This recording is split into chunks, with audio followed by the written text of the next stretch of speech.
Hello viewers, స్వాగతం సుస్వాగతం. ఈరోజు మనం ఈ వీడియోలో ఈరోజు మొత్తం వచ్చిన మంచి క్రికెట్ అప్డేట్స్ అంటే టాప్ క్రికెట్ న్యూస్ ఏంటో ఒకే చోట ప్రతి ఒక్క న్యూస్ ని తెలుసుకుందాం. వీడియో మొత్తం చూడండి. ఫస్ట్ మనం ఈరోజు అర్లీ మార్నింగ్ న్యూస్ తో స్టార్ట్ చేసాము అంటే మేజర్ లీగ్ క్రికెట్ లో Texas super Kings MI New York పైన విజయం సాధించి ఎలిమినేటర్ మ్యాచ్ లో క్వాలిఫైడ్స్ లోకి ఎంటర్ అయింది. అండ్ ఈ మ్యాచ్ లో ఫాఫ్ డూప్లెసిస్ దంచి కొట్టేశాడు. మామూలు బ్యాటింగ్ కాదు. అంటే మనం తన ఏజ్ గురించి కూడా ఆలోచించాలి. 40 years ఏజ్ లో ఇంకా నేను బలంగా ఉన్నానని చెప్పి అందరికి ఒక మెసేజ్ ని పాస్ చేశాడు. ఇక నెక్స్ట్ ఇంకొక న్యూస్ 2025 ఐపీఎల్ మెగా ఆక్షన్ కి సంబంధించింది. మనం చూసుకున్నాము అంటే 2024 ఐపీఎల్ ఆక్షన్ జరిగినప్పుడు ప్రతి టీం యొక్క పర్స్ 100 crores. అయితే ఈ ఇయర్ ఆ పర్స్ అన్నది 130 to 140 crores కి వెళ్ళబోతోంది. అంటే ఒకేసారి 30 నుంచి 40 కోట్ల పర్స్ పెరగబోతోంది అనమాట ఒక్కొక్క టీం కి.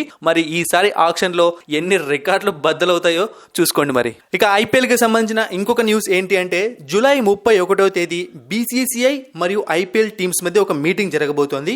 ఆ మీటింగ్ లో majority of teams 5 retentions 3 RTMs కావాలి అని బీసీసీఐని కోరబోతున్నాయి. సో వీళ్ళు కోరికను కోరుతారు. మరి ఆ కోరికను వాళ్ళు ఒప్పుకుంటారో లేదో మనకి ఆ రోజు తెలుస్తుంది. ఇక ఇంకొకటి టీమిండియాకు సంబంధించిన కొంతమంది యంగ్ ప్లేయర్స్ కు సంబంధించిన ఒక న్యూస్ బయటకు వచ్చింది. అదేంటి అంటే హర్షదీప్ సింగ్ ని ఇక ఆల్ ఫార్మాట్ ప్లేయర్ గా పరిగణించాలని టీమిండియా సెలక్షన్ కమిటీ భావిస్తోంది.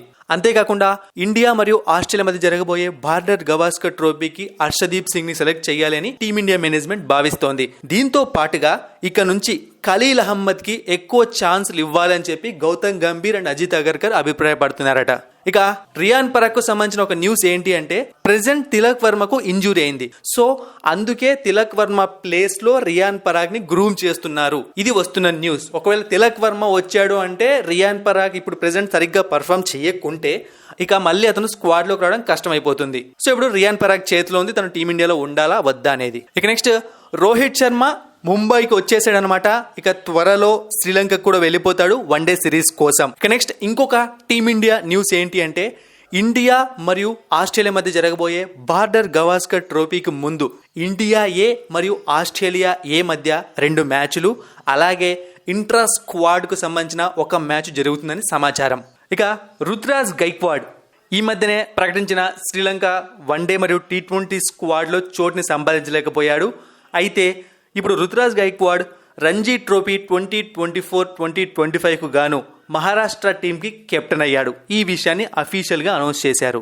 ఇక ఐపీఎల్ కు సంబంధించిన ఇంకొక న్యూస్ ఏంటి అంటే ఇంపాక్ట్ ప్లేయర్ రూల్ ని ఎట్టి పరిస్థితుల్లోనూ తీసేయకూడదు అని చెప్పి కొన్ని ఫ్రాంచైజీలు కోరుకుంటున్నాయి. దానికి గల కారణం ఏంటి అంటే ఈ ఇంపాక్ట్ ప్లేయర్ రూల్ వల్ల టోర్నమెంట్ అన్నది మరింత ఆసక్తికరంగా మారుతుంది. దానివల్ల టీఆర్పీ రేటింగ్స్ ఎక్కువగా వస్తున్నాయని చెప్పి వాళ్ళ అభిప్రాయం.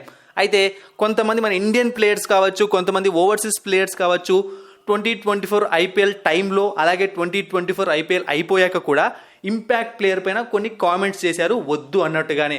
వాళ్ళలో రోహిత్ శర్మ ఉన్నాడు, విరాట్ కోహ్లీ ఉన్నాడు, మొహమ్మద్ సిరాజ్ కూడా ఉన్నాడు. మరిన్ని ఇంట్రెస్టింగ్ వీడియోస్ కోసం సబ్స్క్రైబ్ చేయడం మర్చిపోకండి.